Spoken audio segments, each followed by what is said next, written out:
This is Love Notes, daily devotions from Holy Trinity Lutheran Church. Grace and peace to you. We continue to read from On Christian Doctrine by St. Augustine.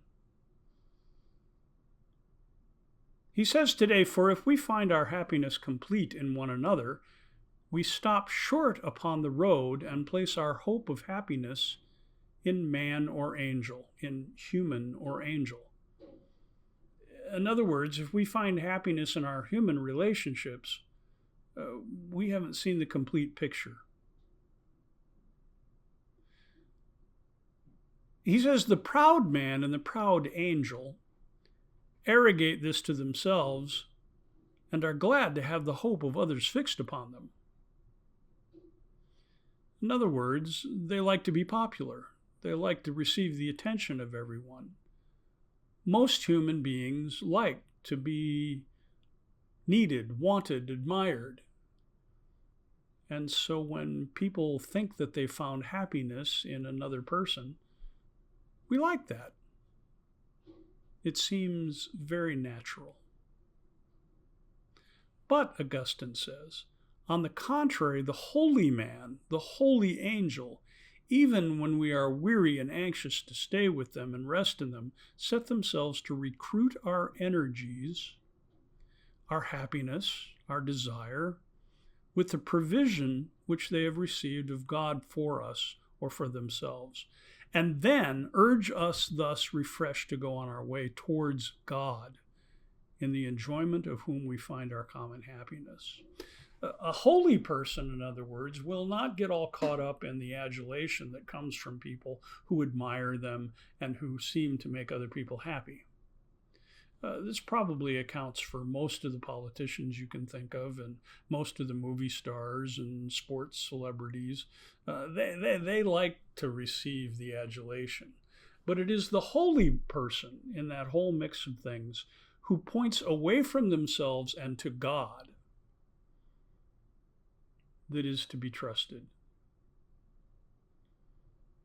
who takes the happiness that seems to be directed at them and says, no. You're happy because of God.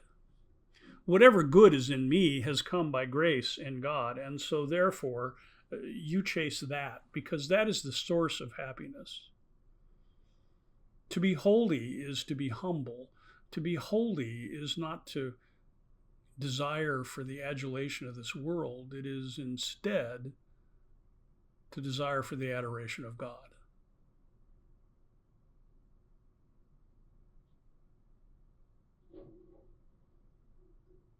He goes on to explain further, but when you have joy of a man in God, it is God rather than the man that you enjoy. It is God rather than the man that you enjoy. Think of how this changes relationships that we have, common everyday relationships. When you have joy in your spouse, it is God rather than your spouse that you enjoy, because God has made you for one another. When you have children, it is God who has given them to you. And so it's God rather than your children that you enjoy. When you have friends, you have those friends because they are a gift from God, and it is God that you enjoy. If I am to love my neighbor, I must first love my God, and that includes my spouse, my relatives, my family, my co-workers, and everyone else in the world. If I cannot love God, then I can't love them. And the love that they give to me, if I don't realize that it always leads me to the love planted in them by God, will turn them into objects, will turn them into things that I must possess. Think of all those TV shows that you can watch where the plot is driven by the fact that one spouse or another becomes so possessive that they stalk them, and there's restraining orders and all of that kind of thing that comes about.